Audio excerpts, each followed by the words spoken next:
She was never invited back. No press release. No dramatic send dash off. No public argument caught by cameras. Just silence. One night, she was laughing under the bright lights of The Tonight Show starring Johnny Carson, sitting beside the most powerful man in late-night television. And the next, she was gone. In Hollywood, silence can be louder than scandal, because when you crossed Johnny Carson, you didn't just lose a booking. You lost the kingdom, and she wasn't the only one. Behind the easy grin, the perfectly timed punchlines, and that famous wave that could change a life in seconds, there was another side to the king of late night. A side that remembered, a side that held grudges, a side that never forgot betrayal. Tonight, we're pulling back the curtain, because the real story didn't happen in front of the camera. It happened after the applause stopped, the era when one man controlled night. To understand what happened, you have to understand the power. Today, fame is scattered. There are dozens of platforms, thousands of podcasts, millions of creators, but in the 1960s, 70s, and 80s, there were only a few networks. And when the clock struck 11:30 p.m., America belonged to Johnny Carson. Every night, millions of viewers tuned in. Families stayed up just a little longer. Comedians gathered around television sets in small apartments. Actors rehearsed stories in their heads, praying they wouldn't bomb. Because 5 minutes on Carson's stage could mean everything. If you were a stand-up comedian, that appearance wasn't just exposure. It was validation. It meant you had arrived. When Carson laughed, genuinely laughed, the country laughed with him. When he invited you to sit down beside him after your set, that was the moment. That was the Carson wave. And that wave built careers. Just ask David Letterman. Just ask Jerry Seinfeld. They've both spoken about what it meant when Carson approved of them. It wasn't just about airtime. It was about endorsement. Carson was the gatekeeper. He didn't just host a show. He defined late-night television. The monologue, the desk, the sidekick, the celebrity couch, the musical guest. Even today, hosts like Jimmy Fallon and Jimmy Kimmel follow the structure Carson perfected decades ago. But power like that changes a man, and it changes the people around him. Because when one man controls the spotlight, everyone else learns to stay in line. The unwritten rules of Carson's kingdom. There was no handbook, no posted rules backstage, but everyone knew.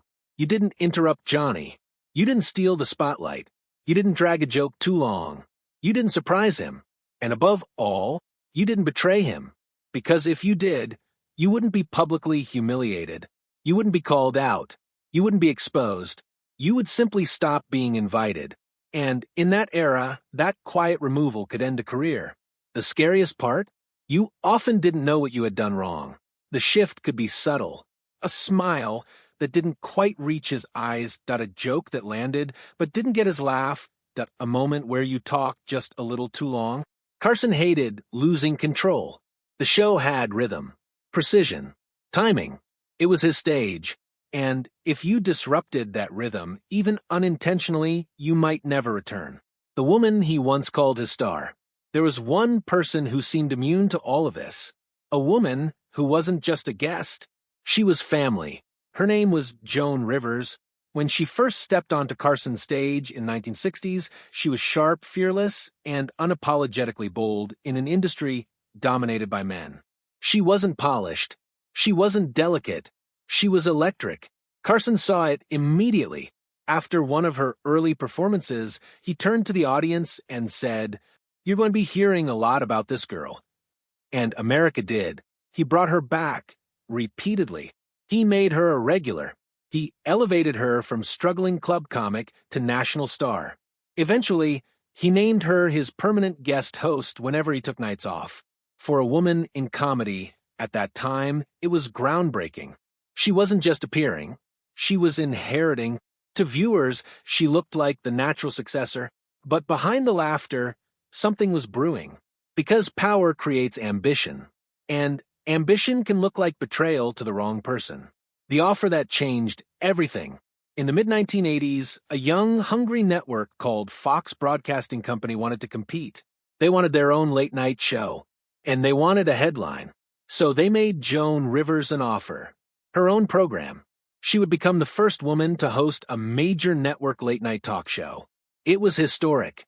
It was risky. It was dangerous. And it was the opportunity of a lifetime. There was just one problem. Johnny Carson didn't hear about it from her. He heard it from executives, from industry chatter, from people whispering behind closed doors. To Joan, it was business. To Carson, it was betrayal. The phone call that ended it. When Joan called Johnny to explain, he hung up. When she wrote him letters, he didn't respond. When she tried to reconcile, there was silence. And just like that, she was gone. No more invitations. No more appearances. No tributes. No acknowledgement. For decades, she was erased from The Tonight Show starring Johnny Carson. Clips were rarely shown. Her name wasn't mentioned. The mentor became the exile's gatekeeper. Years later, Joan admitted she never stopped hoping for forgiveness. She called him the most important person in her career. She said she cried when he died, not because television lost a legend, but because she lost the chance to fix what had broken. But Carson never publicly reconciled. The silence lasted until the end. The pattern behind the curtain. Joan wasn't the only one. Carson's reactions weren't explosive. They were controlled.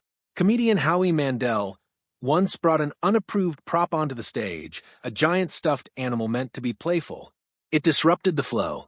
Carson hated surprises. Mandel wasn't scolded on air. He just wasn't invited back. Then there was Wayne Newton, a Las Vegas icon. At one point, Newton and Carson were friendly. But when Newton outbid Carson in a business deal involving a Vegas property, the tone changed. Carson began slipping jokes into his monologue. They weren't light teasing. They were pointed. The audience laughed. Newton didn't. Eventually, Newton confronted him backstage.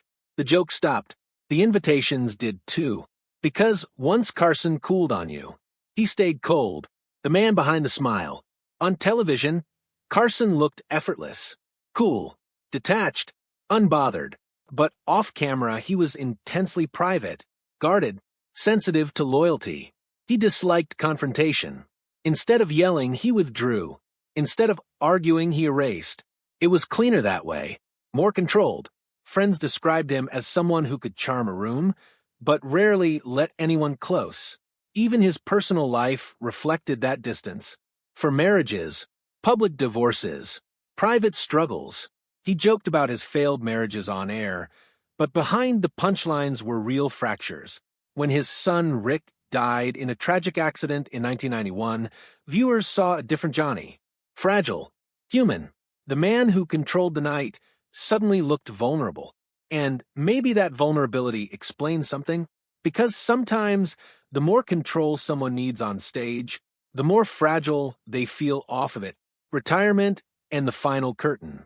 When Carson retired in 1992, he didn't linger in the spotlight.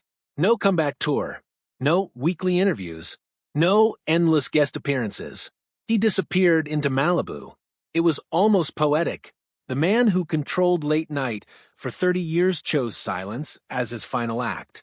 He passed away in 2005 from complications related to emphysema. Tributes poured in. Comedians credited him for their careers. Hosts honored his influence. But the stories of those who never returned to his stage, those remained quieter.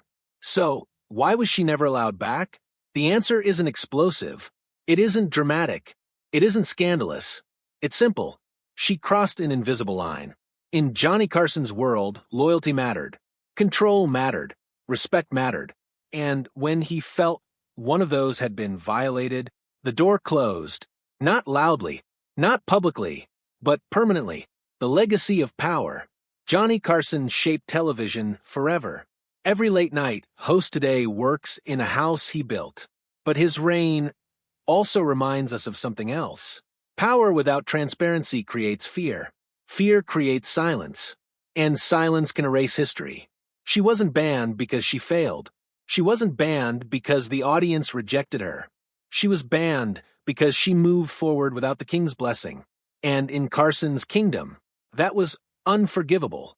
Was Johnny Carson protecting his empire? Or was he punishing independence?